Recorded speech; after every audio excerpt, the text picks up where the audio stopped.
सामने सर।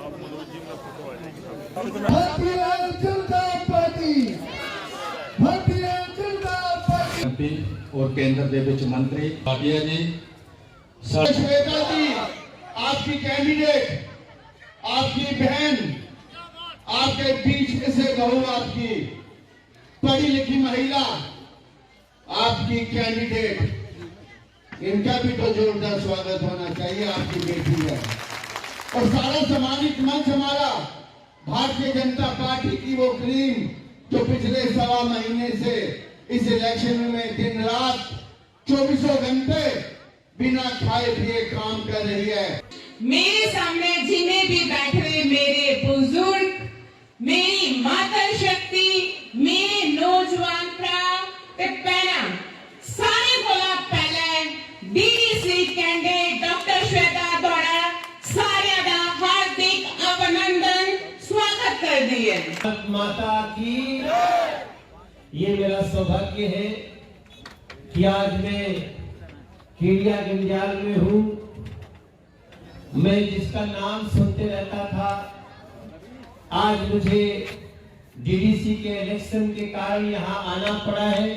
मेरे भाई बहन, मैं ज्यादा समय नहीं दूंगा। मैं मूलतः मैं राजनीति में नया हूँ। मेरी राजनीतिक आयु अभी मात्र 6.5 साल हुई है। मैं दूसरी बार सांसद हूँ दिल्ली से। मूलतः रहने वाला उत्तर प्रदेश बिहार की धरती से हूँ। मैं गाना भी गाता हूँ।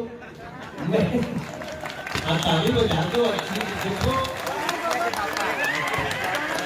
और मैं गाना गाते गाते अपने गांव से शुरू किया था। हाँ, इंडिया के पापा भी नहीं गाया। 2 दिन से जम्मू कश्मीर के दौरे पे हूँ। मैं कल जम्मू ज़िले में था, आज इस तरफ आया हूँ।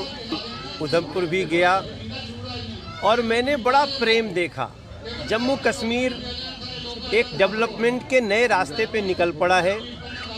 370 हटने के बाद, 35 से हटने के बाद और डीडीसी का इलेक्शन आने के बाद लोगों में इस बात का विश्वास है कि जो अभी तक सत्ता का जो सुख था, जो विकास की पहुंच थी, वो सामान्य जनता से दूर हो गई थी, अब वो उनके बीच आ रहा है और लोग बड़े उत्साह से इसमें शामिल हो रहे हैं। इसलिए ही मैंने मन से कहा कि ये भी एक उत्सव है, ये दिवाली और होली की तरह एक उत्सव है और इस उत्सव में पूरा जम्मू कश्मीर शामिल हो गया।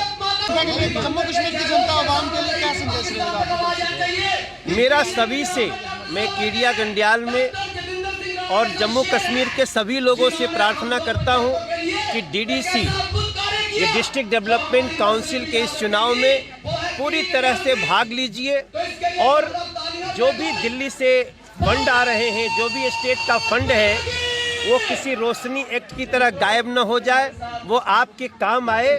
इसलिए आप स्वयं आइए और डिस्ट्रिक्ट डेवलपमेंट काउंसिल के तहत अपने गांव का, अपने नगर का विकास कराइए, इसमें शामिल हो।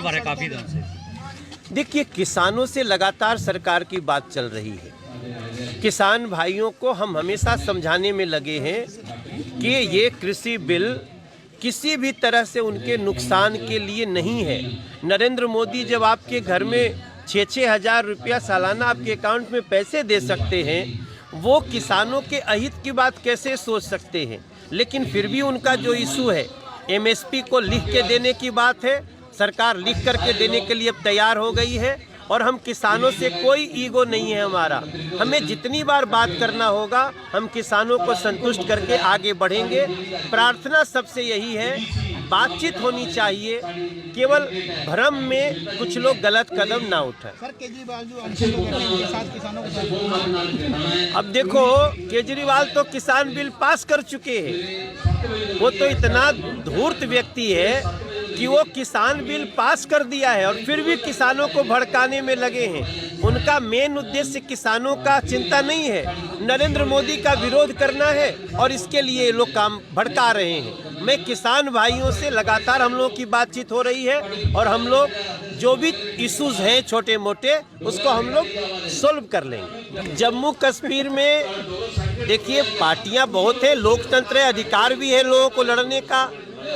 गुपकार गैंग से सावधान रहें।